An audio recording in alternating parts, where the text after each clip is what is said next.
அரசு பணியாளர் தேர்வாணையம் மூலம் தொகுதி 1 அடங்கிய பல்வேறு பணியிடங்களுக்கு தேர்வு செய்யப்பட்ட 89 நபர்களுக்கு பணி நியமன ஆணைகளை முதலமைச்சர் மு க ஸ்டாலின் வழங்குகிறார். அதன் நேரடி காட்சிகளை பார்த்துக் கொண்டிருக்கிறோம். 14 உதவி ஆணையாளர்கள், கூட்டுறவு சங்கங்களின் துறையில் 21 துணை பதிவாளர்கள், ஊரக வளர்ச்சி துறையில் 14 உதவி இயக்குநர்கள் உட்பட 89 நபர்கள் தேர்வாகியுள்ளார்கள்.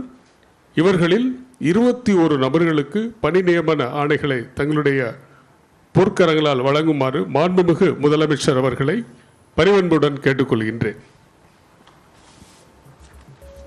முதலாவதாக துணை ஆட்சியர் பயிற்சி கா கதிர்செல்வி.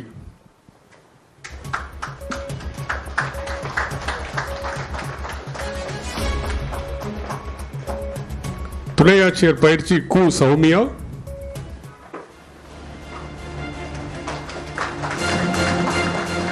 துணை ஆட்சியர் பயிற்சி போ கெரோனாய் லித்தியா. துணை ஆட்சியர் பயிற்சி ஆ பிரியங்கா.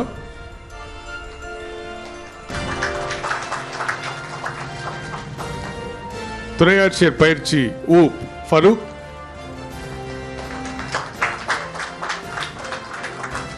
காவல் துணை கண்காணிப்பாளர் பயிற்சி நே லார்சன் இஸ்ரேல்.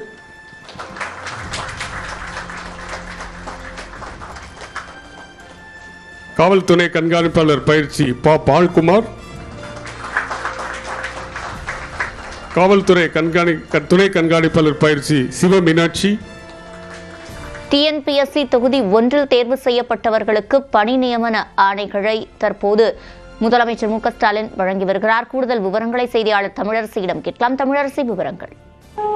சிவரஞ்சனி, தலைமைச் செயலகத்தில் முதலமைச்சர் மு க ஸ்டாலின் தமிழ்நாடு அரசு பணியாளர் தேர்வாணையம் மூலம் தொகுதி 1 அடங்கிய பல்வேறு பணியிடங்களுக்கு தேர்வு செய்யப்பட்ட 89 நபர்களுக்கான பணி நியமன ஆணைகளை தற்போது முதலமைச்சர் வழங்கி வருகிறார். அதன் நேரலை காட்சிகளை தான் நாம் பார்த்து வருகிறோம். தொடர்ந்து பல்வேறு திட்ட பணிகளையும் முதலமைச்சர் இன்று துவங்கி வைக்க இருக்கிறார். குறிப்பாக தரமணியில் உள்ள தமிழ்நாடு அரசு எம்ஜிஆர் திரைப்படம் மற்றும் தொலைக்காட்சி பயிற்சி நிறுவன வளாகத்தில் 5.10 கோடி ரூபாய் செலவில் முழு அளவில் புனரமைக்கப்பட்ட குளிர் சாதன வசதியுடன் கூடிய படப்பிடிப்பு தளத்தை காணொலி காட்சி வாயிலாக முதலமைச்சர் திறந்து வைக்கிறார். மேலும் உயர்கல்வித்துறை சார்பில் அழகப்ப செட்டியார் அரசு பொறியியல் கல்லூரி, அழகப்ப பல்கலைக்கழகம், அரசு கலை மற்றும் அறிவியல் கல்லூரிகள் மற்றும் அரசு பலவகை தொழில்நுட்ப கல்லூரிகள் ஆகியவற்றில் 51 கோடியே 4 லட்சம் ரூபாய் செலவில் கட்டப்பட்டுள்ள கல்விசார் கட்டடங்கள், வகுப்பறை கட்டடங்கள், தேர்வு கூடம், ஆய்வு கட்டடங்கள்,